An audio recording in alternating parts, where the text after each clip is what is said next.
Olá pessoal, tudo bem? Essa é a primeira aula, né? Aula introdutória, a videoaula, né? Primeira videoaula introdutória do curso de Filosofia de 2020/3 da Unemat.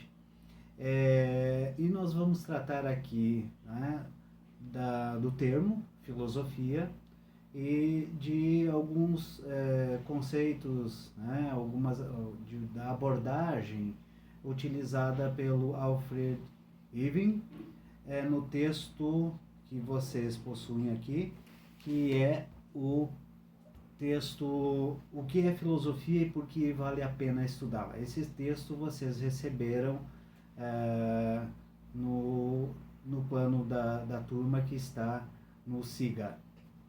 Bem, a primeira coisa, vamos falar um pouco sobre o termo filosofia, né, e o seu significado. Bem, aqui está então, né? Philos significa amor e Sofia é sabedoria, tá? Então nós temos na junção desses dois termos, na junção desses dois nomes gregos, o significado da palavra filosofia, tá? É amor, a sabedoria, tá? Quem forjou esse nome, quem inventou, criou esse nome, foi o Pitágoras. Pitágoras, né?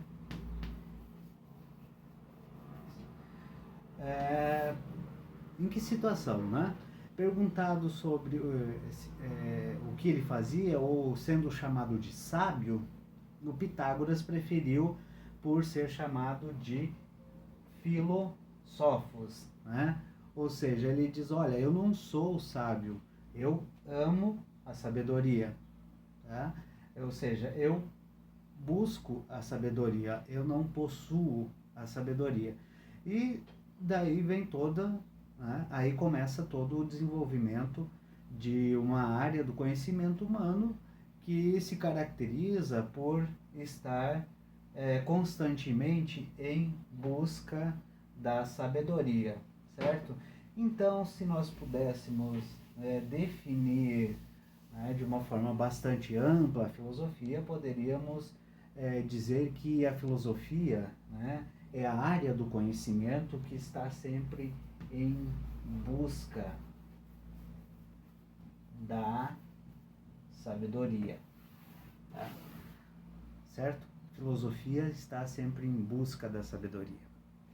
Bem, agora entrando um pouco no texto do Irving, ou Ewing, não tem esse R na Ewing, vamos pensar o seguinte: no início do texto ele diz que uma definição de filosofia, ou uma definição precisa de filosofia, é impraticável, tá? Ele não diz que não é possível definir filosofia, ele apenas diz que uma definição precisa, né, ou seja, muito exata, né, não é praticável. Por quê?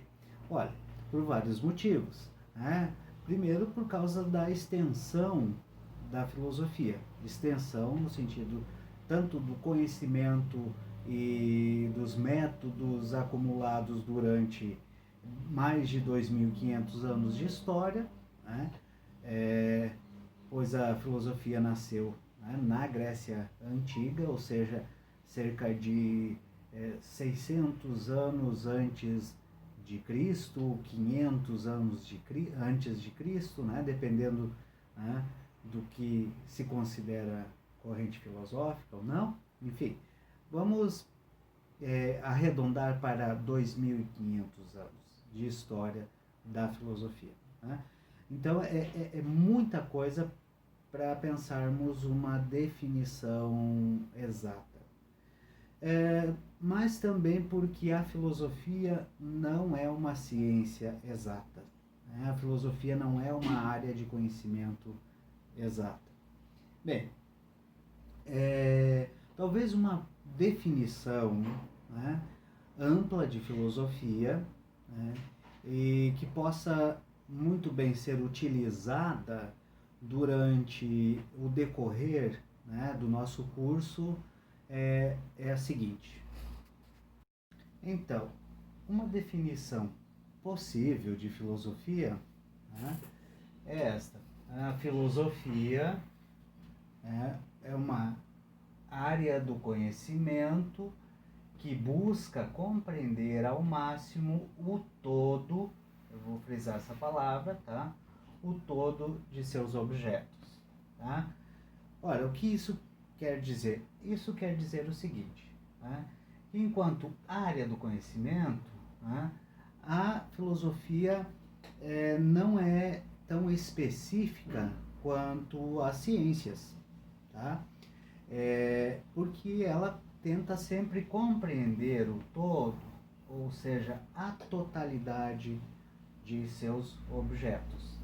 Bem, quais seriam então os objetos da filosofia?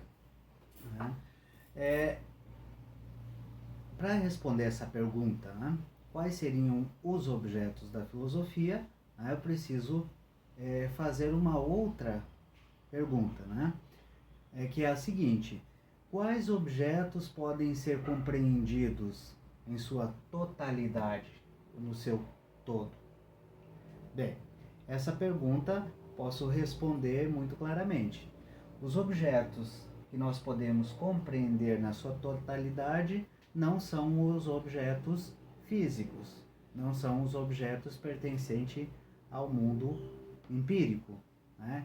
Ou seja, ao mundo físico.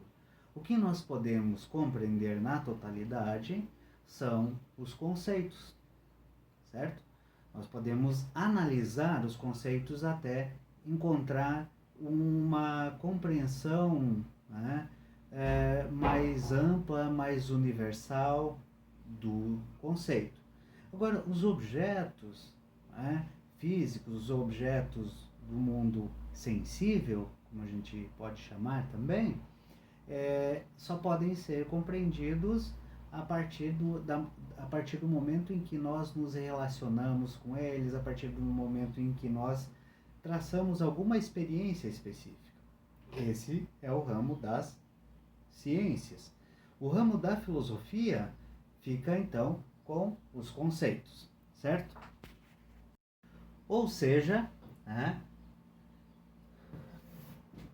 os objetos, tá? Eu sei que a minha letra é horrível, tá, gente? Mas vamos ver se dá para entender. Se não der, a gente melhora aqui, tá? Os objetos da filosofia são conceitos ou ideias, tá? Por que eu pus aqui conceitos ou ideias? Porque dependendo da corrente filosófica, ela vai puxar mais para a ideia de conceito ou de ideia. No caso, para nós que estamos começando, conceito e ideia são equivalentes. Tá? O que é um conceito? Conceito é aquilo que define o que alguma coisa é. O que é uma ideia? Também.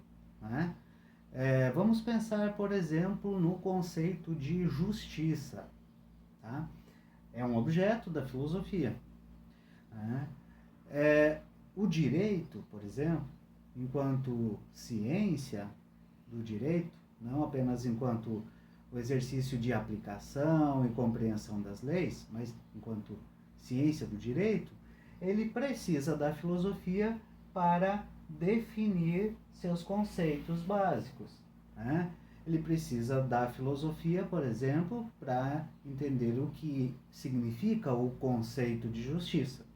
Daí que um curso como o Direito possui geralmente duas disciplinas de filosofia, uma filosofia geral e uma filosofia do direito, uma filosofia específica do direito que trata de definir conceitualmente, né, ou na forma de ideia, o que significa justiça. Tá? A filosofia não se preocupa com as aplicações particulares do conceito de justiça, por exemplo, de nenhum conceito, certo? Por isso que eu disse anteriormente para vocês que a filosofia é uma ciência que se preocupa com a totalidade dos seus objetos e, portanto, ela só pode trabalhar com objetos conceituais ou ideais. O que não significa que ela não tenha importância. tá? Por quê? Ela é importante na medida em que ela serve de base